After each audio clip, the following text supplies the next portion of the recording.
Já todos ouvimos falar desse termo guerra cultural. Não sei se as pessoas já ouviram sobre isso e se entenderam o conceito da guerra cultural, mas eu quero entrar um pouquinho nesse assunto explicando o que significa essa guerra cultural.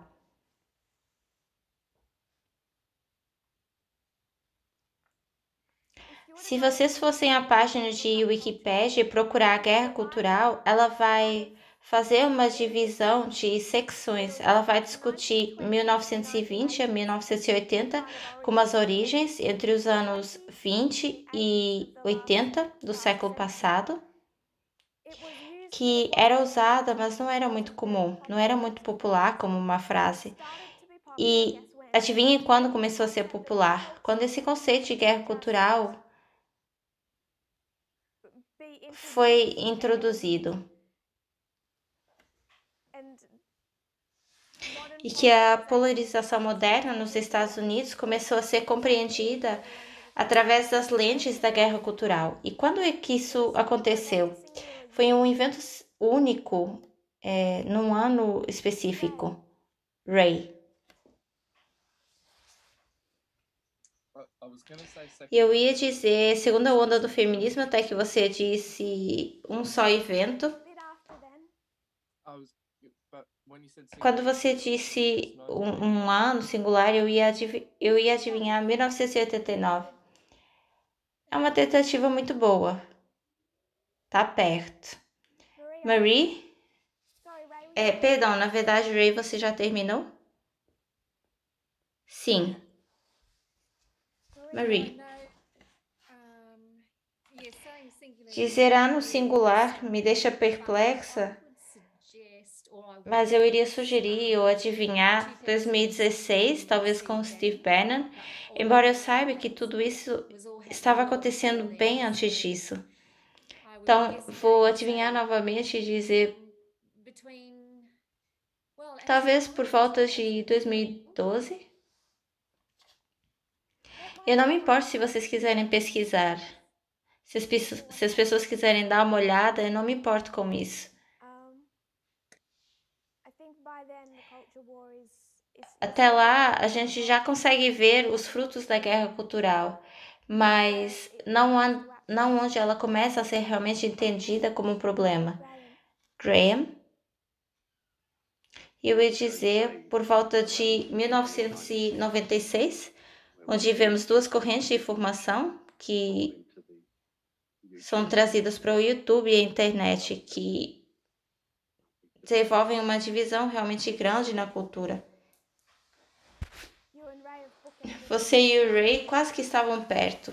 É 1991, mas vocês estão no caminho certo. 1989, 1996, mas quando é o Homem de Conhecimento? 1991, onde as pessoas começam a entender que elas estão no meio de uma guerra cultural nos Estados Unidos. E o que aconteceu foi que James Davison Hunter, o sociólogo da Universidade de Virgínia, introduziu novamente a expressão que era conhecida antes, e ele introduziu isso na sua publicação de 1991, Culture Wars, que é Guerra de Cultura. Hunter descreveu o que ele via como um realinhamento e polarização dramáticos que tinham transformado a política e a cultura americana.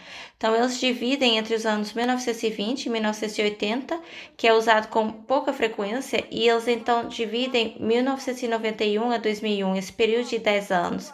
E ele decolou por causa de James Hunter, e ele escreveu: ele argumentou que um número crescente de questões quentes, incluindo aborto, política de armas, separação de igreja e Estado, privacidade, uso recreativo de drogas, homossexualidade e censura, existiam duas polaridades definíveis.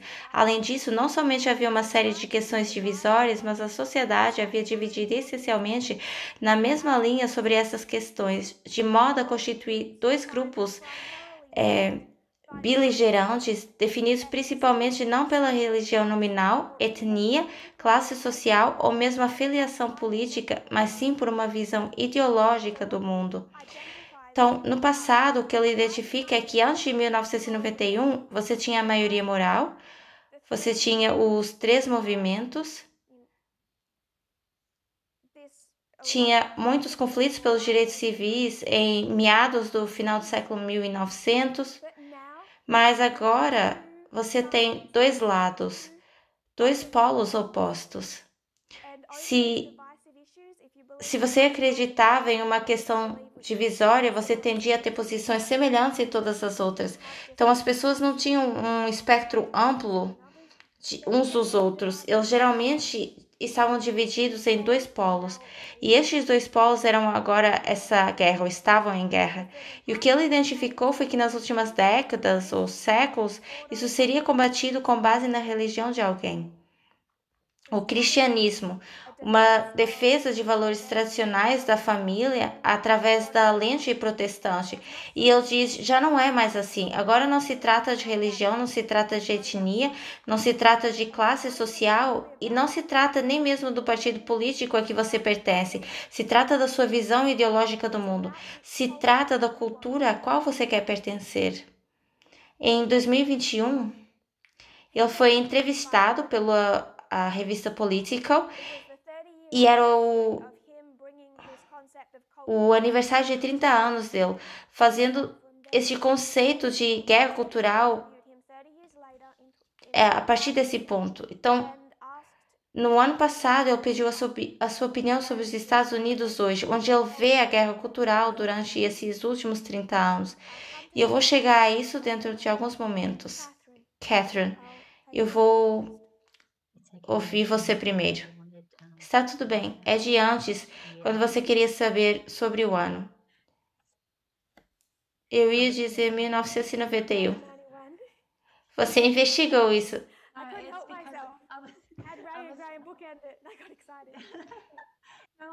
Não, eu teria me enganado no motivo. Eu teria dito que era por causa de outro motivo. Teria sido o início da terceira onda. Era essa a lógica que eu estava usando. Então, agora podemos avançar.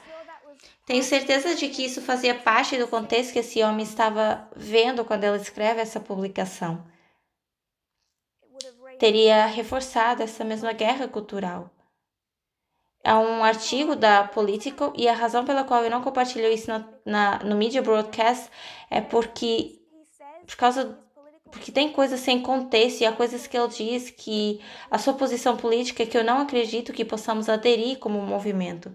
Porque eles não são proféticos, ele comete muitos erros. Ele se identifica como um conservador, mas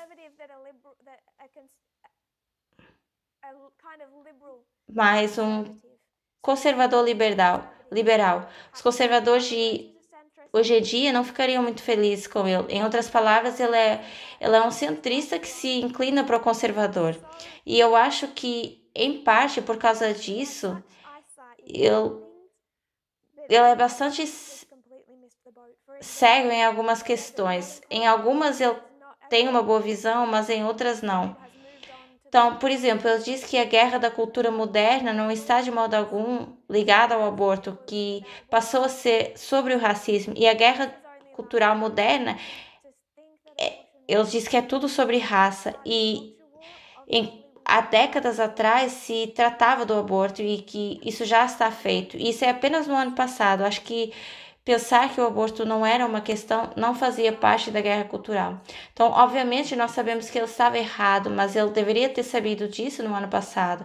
Deveria ter sabido que o gênero era a questão central da guerra cultural no ano passado, não a raça. E eu acho que faz parte da razão pela qual ele sente falta é porque se você vai tomar uma visão centrista conservadora do mundo, você está perdendo algumas coisas. Então, eu vou citar o artigo da Politico, que diz: há 30 anos, o sociólogo James Davison Hunter popularizou o conceito de guerra cultural. Hoje, ele vê uma guerra cultural que se agravou e que significa problemas para o futuro da experiência americana. Em 1991, com os Estados Unidos agarrado por uma luta entre uma sociedade cada vez mais liberal e secular, que impulsionava a mudança, e uma posição conservadora que enraizou sua visão do mundo na escritura divina, James Davis e Hunter escreveram um livro intitulado com uma frase que para ele viu acontecer nas lutas dos Estados Unidos pelo aborto, pelos direitos dos gays, religião nas escolas públicas e afins, né? As guerras culturais. Então, eu não vou ler tudo. E nos últimos 30 anos não tem sido mais uma luta por causa da religião. É uma luta por causa da cultura a que você pertence, uma luta por causa da sua ideologia. E ele diz, a política é um artefato de cultura, é um reflexo. A cultura sustenta a nossa política. Então, não é uma luta por causa da política. O ancião Jeff não poderia ter dito que você está atacando minha política. O que nós estávamos atacando, ou o que o clamor da meia-noite estava atacando, foi algo muito mais fundamental. Por trás dessa política, existe a cultura.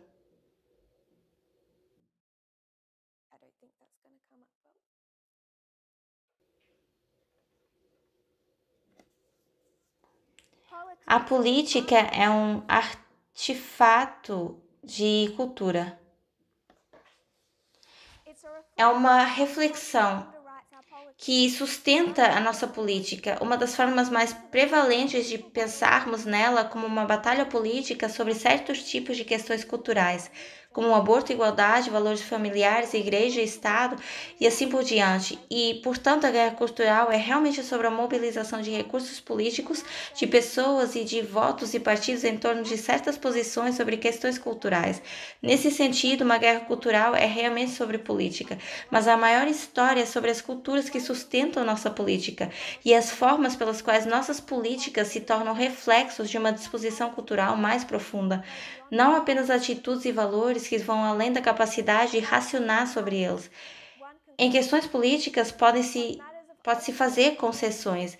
Em questões de verdade moral, não se pode. Os conservadores veem uma ameaça existencial. E essa é uma frase importante. Eles veem como uma ameaça existencial ao modo de vida, às coisas que eles consideram sagradas. Então, a cultura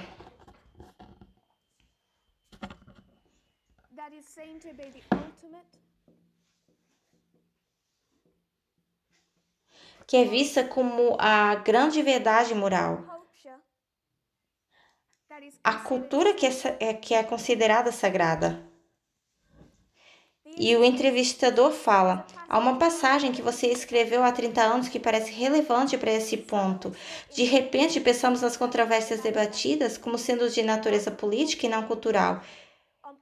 Em questões políticas nesse nível superficial, uma pessoa pode abrir concessão. Em questões de verdade moral, não. E é por isso que essa gama completa de questões hoje em dia parece interminável. Eu gosto dessa frase e eu colocaria dessa forma. A cultura, por sua própria natureza, é hegemônica. Ela procura colonizar, procura envolver-se em sua totalidade. A raiz da palavra cultura em latim é cultus, e é sobre o que é sagrado para nós. A cultura, ela vem do latim, cultus. E cultus, quais são outras palavras que vieram dessa mesma palavra? Dessa mesma raiz? Cultus, cultura.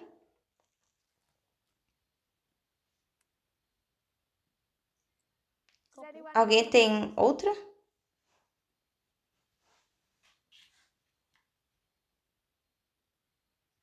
Cultura. Marie?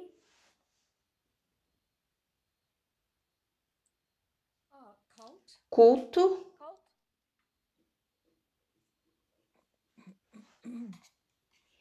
Sharon? Tudo bem. Eu também ia dizer culto.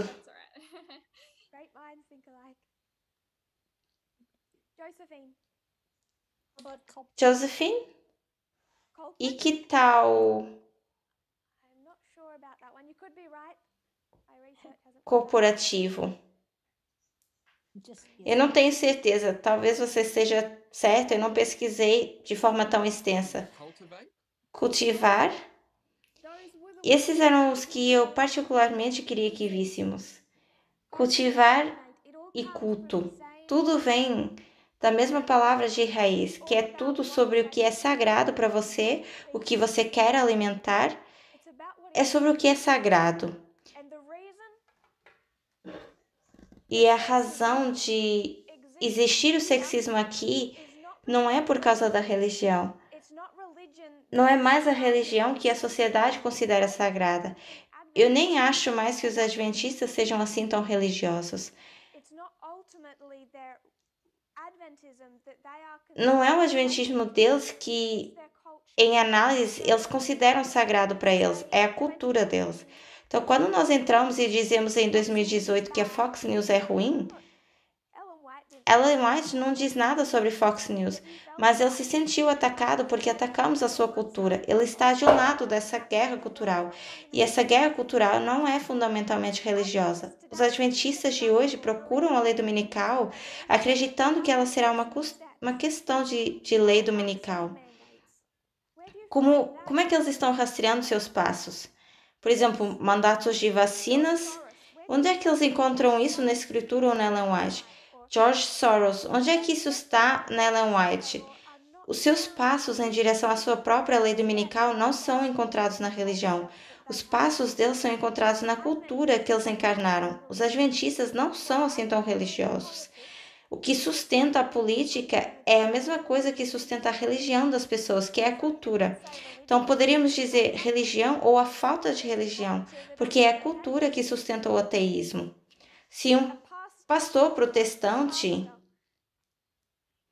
acredita que as mulheres foram criadas por Deus para serem nutridoras e não pensadoras racionais, como é exigido pela política, ele acredita que elas foram criadas dessa forma. Se o Dawkins e o Eras pensam que as mulheres não têm esse cérebro racional, eles dizem que a evolução fez elas dessa maneira durante milhões de anos, elas não precisam de religião para sustentar o sexismo. Porque eu iria sugerir que em ambos os lados, o que está sustentando as posições que elas assumem hoje sobre essas coisas que a sociedade está lutando por, não são as religiões, são culturas. Nós atacamos a cultura. A lei dominical, ela é um ponto-chave, uma marca-chave em 30 anos de aumento das dores e aglomeração de marcos de um caminho sobre uma guerra cultural em desenvolvimento. E a guerra a favor e contra a lei da lei dominical não nada mais é que essa guerra entre duas culturas nos Estados Unidos de hoje.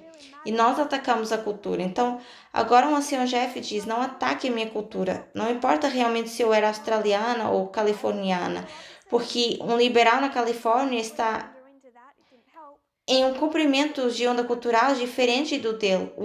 É um oposto polar. E ele era o oposto polar. E ele vai trazer o gênero para isso, o que não ajudou. Então, eu estava dizendo que essa plataforma cultural do Clamor da Meia-Noite era profeticamente precisa por causa das linhas de reforma.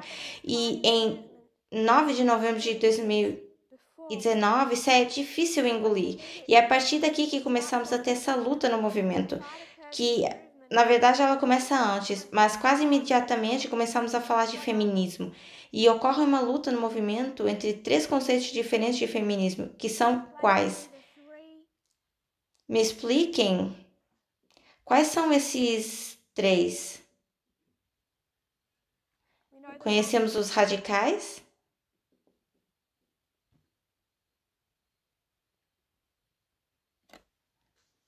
Ray. Temos o cultural e o liberal.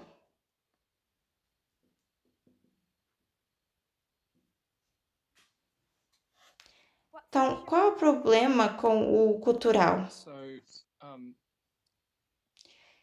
é que eles usam essencialmente o mesmo argumento que foi usado para impor a segregação, igual, mas separados. Igual, mas fundamentalmente diferentes. Fundamentalmente diferentes. Uma essência feminina, aquela ética de cuidado que é distinta das mulheres e que os homens não têm. E eles sabem que as mulheres não têm isso, porque isso é o que a sua cultura vai personificar. Será que faz sentido? Sim.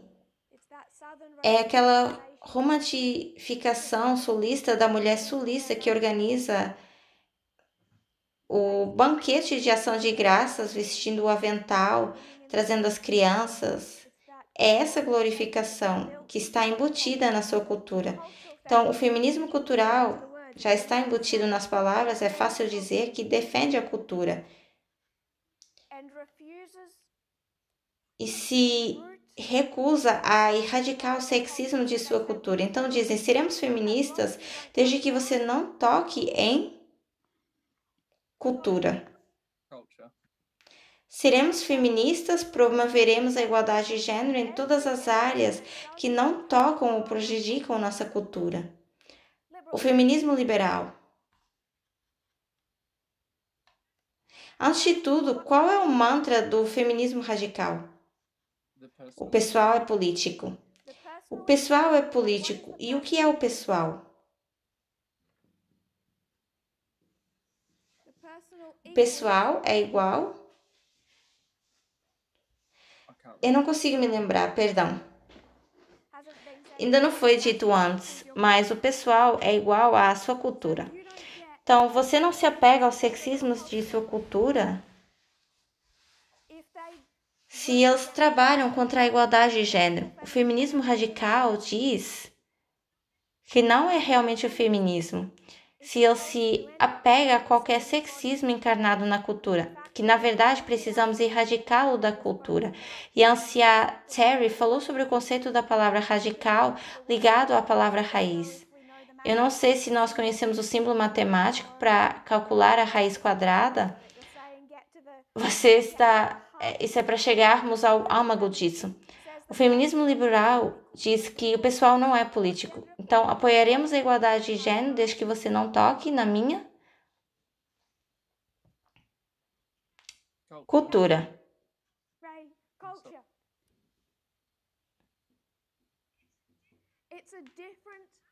É um aspecto diferente da cultura do que o feminismo cultural, mas ainda é cultura. Não importa se está branqueando sua pele na Coreia do Sul, não importa se é um padrão de beleza nos Estados Unidos, isso não importa. As formas diferentes que se manifesta de formas diferentes em locais diferentes, porque é cultural para esses locais. Como se manifestou numa parte do movimento, o feminismo liberal, foi diferente como se manifestou em outras partes do movimento. O feminismo radical não faz isso. O feminismo radical é o mesmo, seja na Austrália, no Fiji, na Gana, na Alemanha, na Califórnia, não importa. O feminismo radical, como ensinamos nesse movimento, é o mesmo em todos os países. Só que o feminismo liberal não é, porque eles têm que ter um feminismo liberal que não vai desmantelar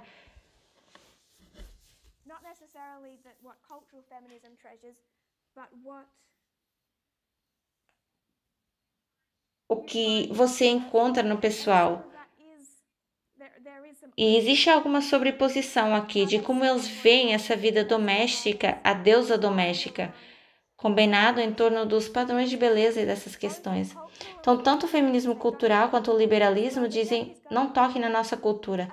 Então, o ancião Jeff diz, eu amo toda essa mensagem, mas parte dela me ataca pessoalmente. Então, eu vou tirar essa parte, vou distorcer ligeiramente, vou acrescentar um pouco do meu entendimento e sai. Logo depois, algumas pessoas do movimento dizem que amam o feminismo, amam a esquerda, amam o propósito e que sempre defendemos mais liberdade nesse movimento porque eles continuam limitando nossa liberdade. Gostamos do feminismo, mas não toquem na nossa cultura. Continua sendo uma guerra cultural. Quando se trata disso aqui, nunca se tratou da sua interpretação da escritura. Podíamos defender a nossa com base na escritura em linhas de reforma e profecia, mas eles não conseguiam defender a Deus, porque o que as pessoas consideravam sagrado não era a religião, era a cultura deles. Pouquíssimas pessoas nos últimos anos saíram por causa de alguma coisa que dissemos sobre Ellen White, ou textos bíblicos, ou adventismo, ou liderança adventista. As pessoas não abandonaram o movimento por causa disso. Elas deixaram o movimento de forma consistente, seja voltando ao protestantismo, seja deixando o cristianismo de lado por completo, mas porque eles querem voltar à sua cultura. Maio de 2020, temos o Touro Apis, e o ponto que eu queria fazer sim, você pode rastreá-lo a partir de 1798 e ver o protestantismo interagir com o adventismo, mas qual era o protestantismo em Israel antigo? Não era o protestantismo, era o paganismo. Mas também era a cultura egípcia. Como a cultura egípcia via a masculinidade. Se você vê no tempo de Cristo, trata-se de fato de que a cultura judaica ela tinha encarnado a cultura pagã. A forma como o paganismo via o que esperar de um rei. E, novamente, se você consegue enxergá-lo, é sobre cultura. Chegamos ao LGBT e nessa época do movimento, algumas pessoas já estavam ensinando e dizendo que já deveríamos estar aceitando publicamente as pessoas LGBT nesse movimento. E houve um atraso porque precisávamos chegar a esse ponto a partir de igualdade e não da liberdade. Mas quando chegamos, eu discordei daqueles que diziam que a raiz da homofobia era o protestantismo e a religião. Eu disse que não é. Nós voltamos para a cultura da Síria, para a cultura babilônica, cultura medo-persa, especialmente a cultura grega, a cultura romana, e você vê isso encarnado no catolicismo romano. O ateísmo moderno e os quatro cavaleiros, eles podem ser pró-casamento gay, mas ainda são homofóbicos e não têm tolerância para com as pessoas trans. Por quê? Porque a causa raiz subjacente nunca foi a religião, tem sido cultura. Então, aqui dissemos homofobia, e a questão subjacente à homofobia, ao longo de milhares de anos, sempre foi uma questão cultural. Então, chegamos ao feminismo radical e o ponto é ainda mais forte, onde nós dizemos não à cultura e não à cultura. Desde o dia que foi apresentado, em 2018 até agora, tem sido uma questão de ataque à cultura. Quando no início de 2020 eu fui para a África, nós não tínhamos perdido muito da África para o ancião Jeff. Tínhamos na mente do ancião Jeff atacado Ellen White, a desrespeitado, atacado o adventismo, atacado os fundamentos da nossa fé. Mas as pessoas na África Oriental, de modo geral, no movimento, elas não se importaram. Poderíamos ter dito muitas coisas a respeito de Ellen White. Eles teriam dito, tudo bem, ótimo. Alguns talvez poderiam ter precisado um pouco mais de explicações, mas tudo bem, sem problema. Eles não se importaram que a gente olhasse mais além e atacássemos a cultura americana. Estava tudo bem. Mas quando pisamos, primeiro no Quênia e depois no Uganda, particularmente na escola em Uganda, começamos a atacar a cultura deles. Nós não tínhamos perdido quase ninguém para o ancião Jeff até aquele momento, e de um modo geral, eles nunca foram totalmente para ele. Eles voltariam para o protestantismo ou principalmente para o adventismo, mas não havia muito um conflito. Nada do que dissemos sobre o feminismo, as mulheres usando calça. Claro, tudo bem. Talvez tivemos que explicar os versos, mas não houve nenhum problema com isso.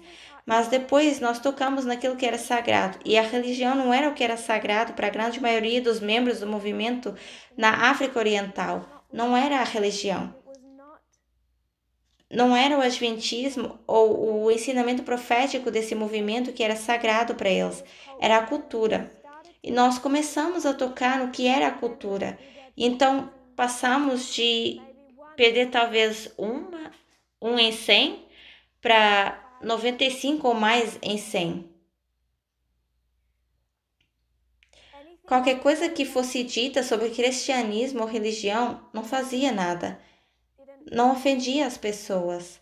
Qualquer coisa que disséssemos sobre Ellen White não ofendia realmente as pessoas, mas foi quando nós tocamos o que era realmente sagrado. As pessoas deixaram esse movimento porque preferiram o feminismo liberal ao feminismo cultural. As pessoas abandonaram esse movimento porque o que era sagrado, o que era o cultus, era a cultura, não a mensagem profética, não o evangelho eterno. Então, eu espero que possamos ver isso.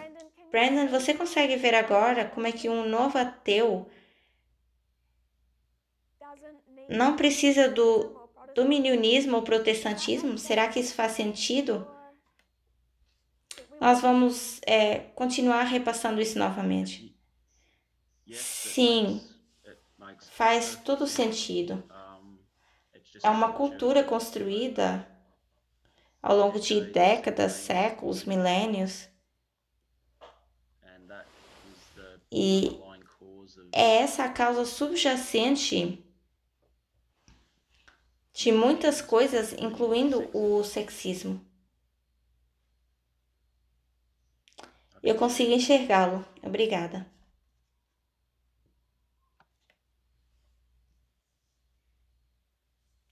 A raiz da palavra cultura é o latim cultus, é sobre o que é sagrado para nós.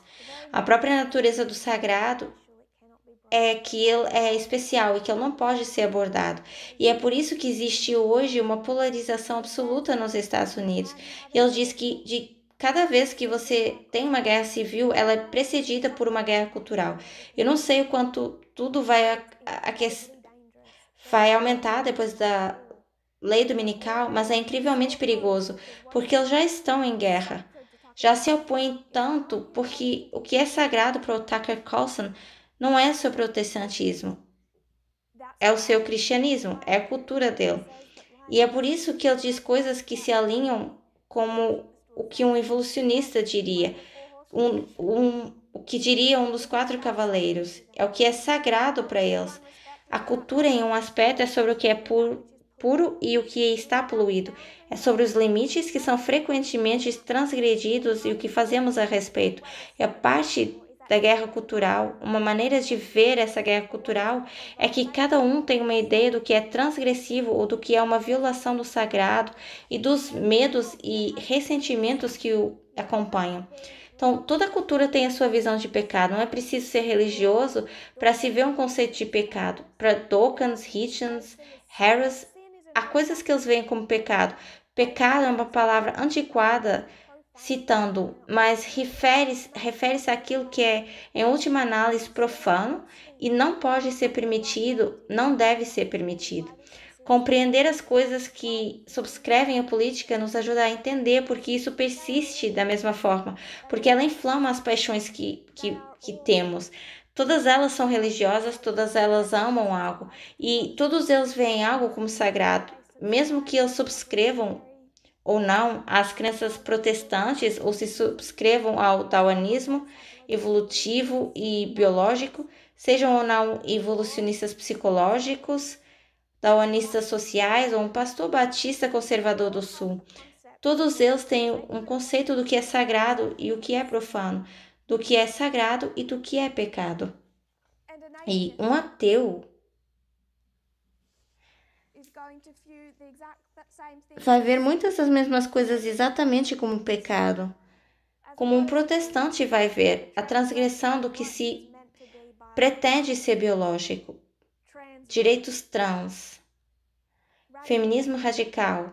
Eles vão ver tudo isso como irracional, porque a evolução, ou Deus nos fez dessa forma. E é uma transgressão do que a evolução criou. E ele faz o ponto que não se baseia mais num contexto cristão. E eu acho que precisamos continuar dizendo isso porque é sobre o que aconteceu dentro desse movimento. E o que é assustador é que nenhuma quantidade de linhas de reforma, nada do que é dito, nada que é passado para as pessoas, a menos que eles estejam dispostos a abandonar a cultura. A forma que eu acho que é melhor descrita é que quando nós pensamos que é religião, que é superficial, quando se trata de política ou religião, é superficial. Você pode fazer concessões, você pode trabalhar em torno das coisas. Você quer dizer algo sobre Ellen White, o que não a faz parecer bem. Isso é superficial, porque as pessoas desse movimento pensam que podem entrar no chuveiro, lavar as partes do seu cristianismo superficial e sair sem ser sexistas. E quando nós dissemos que não é sua religião, quando dissemos que não é principalmente o adventismo, mas começamos a visar a cultura e dissemos que é fundamentalmente quem você é, está embutido na afiação do seu cérebro, está embutido nas próprias coisas que você ama ou odeia. As mulheres vêm até mim e dizem que eu tenho que estar com um homem que não é membro desse movimento porque eu não posso viver a menos que me case. E o meu problema com isso é que essa é a sua cultura, isso não é nem cristianismo, essa é a sua cultura. E a menos que você esteja disposto a questioná-la, combatê-la e reelegir seu cérebro, você escolherá a sua cultura, o que você ama e valoriza e considera sagrado sobre a verdade desse movimento, porque eu acredito que para a grande maioria das pessoas desse movimento, as sacudiduras que tivemos ao longo desses 4 anos comprovam isso. Para a grande maioria das pessoas desse movimento, elas não são, na verdade, muito religiosas com o conceito de cristianismo. Elas têm algo sagrado, mas não é o evangelho eterno, é a cultura. Se assim fosse, as pessoas teriam derramado sua cultura para abraçar o evangelho eterno, mas não, elas não puderam fazer isso, porque não era o que elas fundamentalmente sustentavam como sagrado. Então, vamos continuar isso da próxima vez, porque eu tenho mais para citar. E depois vamos ver mais argumentos dos direitos desses homens, porque eles estão incorporados não necessariamente no que as pessoas estão tirando do protestantismo ou adventismo, mas o que nós temos imbuído na cultura, seja através de vozes superficiais do cristianismo ou do novo ateísmo, ou pessoas de que pensamos que possam ser lógicas. Então, temos apenas 6 dias para a nossa próxima aula de vésperas. Se aqueles que têm as mãos levantadas podem guardar seus pensamentos, e eu não vou mais longe por causa de tempo, então perdão por isso. Se você acha que não vai lembrar do seu ponto, escrevam e nós vamos encerrar com uma oração.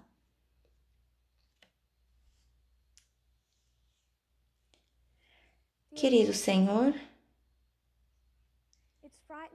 é assustador ver como temos tratado superficialmente a sua verdade, quão pouco tem importado quando toca o que realmente amamos e o que consideramos como sagrado. Eu oro, Senhor, para que você encontre uma maneira de romper com isso. Não consigo encontrar uma forma de romper isso pelas pessoas. Eu não tenho as palavras. Não posso fazer isso por elas. Oro, Senhor, para que o Senhor trabalhe com os membros desse movimento, trabalhe com as mentes inquisitivas que estão questionando, que estão observando e acompanhando e que não têm certeza de qual é o objetivo de tudo isso. Oro por todos, tanto mulheres como homens, que olham para o sexismo que eles têm imbuído na sua cultura e mesmo que os abusos deles, o quanto eles realmente o amam e valorizam, que todos sejam capazes de se livrar da feiura das culturas que aprendemos a amar. Eu oro, Senhor, para que sejamos salvos das coisas que amamos. Em nome de Jesus. Amém.